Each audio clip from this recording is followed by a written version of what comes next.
that. But first, our distant replay. This date in 1997. I'm sorry, Houston fans. This feels like adding salt into the wound, but it did happen today, so there you go. The incredible fadeaway jumpers. Got it! This is something else. Those soul-crushing buzzer beaters. Hunter for the win! Back it in! It's already been a playoff run for the ages. In this decade, no team has beaten James 4 times in May. At age 33, James's competitors in his home conference have taken to hoping he'll just age out at some point. Every other game plan, roster maneuver, or hex has failed. Hex, you got to bring hexes into it. You know it's serious. Thank you very much to our teammate Brian Windhorst for that. LeBron has been an underdog, according to Vegas, in 7 of his 9 finals appearances, which is interesting, meaning he's beat the odds several times. Will his underdog role, Tracy, help or hurt his legacy when we look back years from now?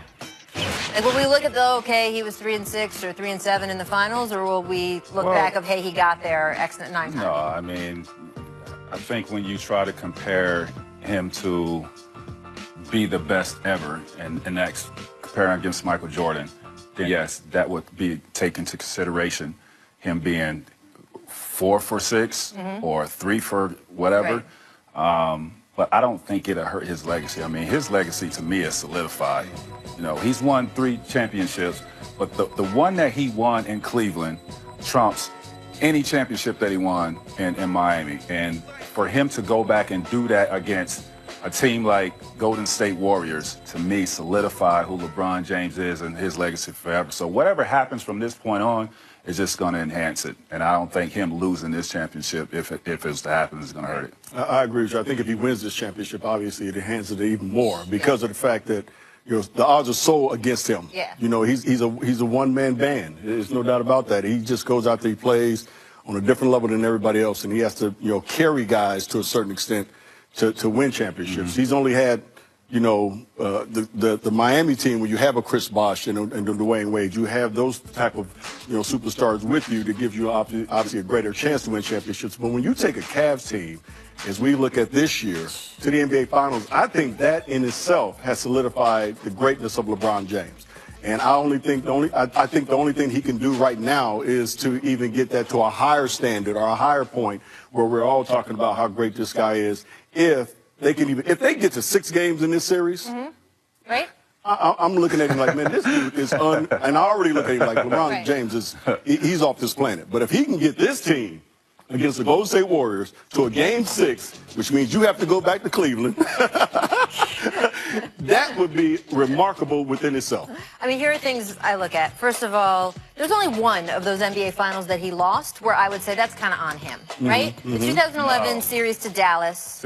2. You think what the last one that's against? On him. That's on him. That I would say that's really on him. That 2011 series to Dallas, he underperformed in that finals. All the other losses, I think, as the odds makers show, he did not have the better team. So I'm okay with him not winning when he didn't have the better team. I do think the consistency of getting there that many years in a row counts for something. Absolutely. I know Michael was 6 of 6, but getting there 9, not having any break in between, we have seen how hard that is.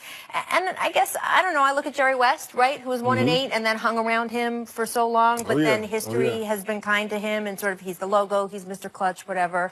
I also have a little bit of the problem with the number of rings being the thing that decides everything, because I get it. Michael won 6. I think Michael's the greatest player of all time. I got to cover Michael Jordan. I feel so lucky.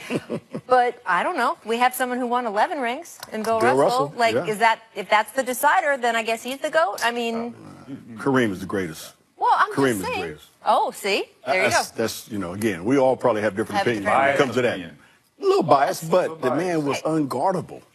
You have the up-close look? Unguardable. Right? I don't know. I'm just saying that 6 rings is a huge argument to be able to throw on the table, 6 out of 6. It's not the only.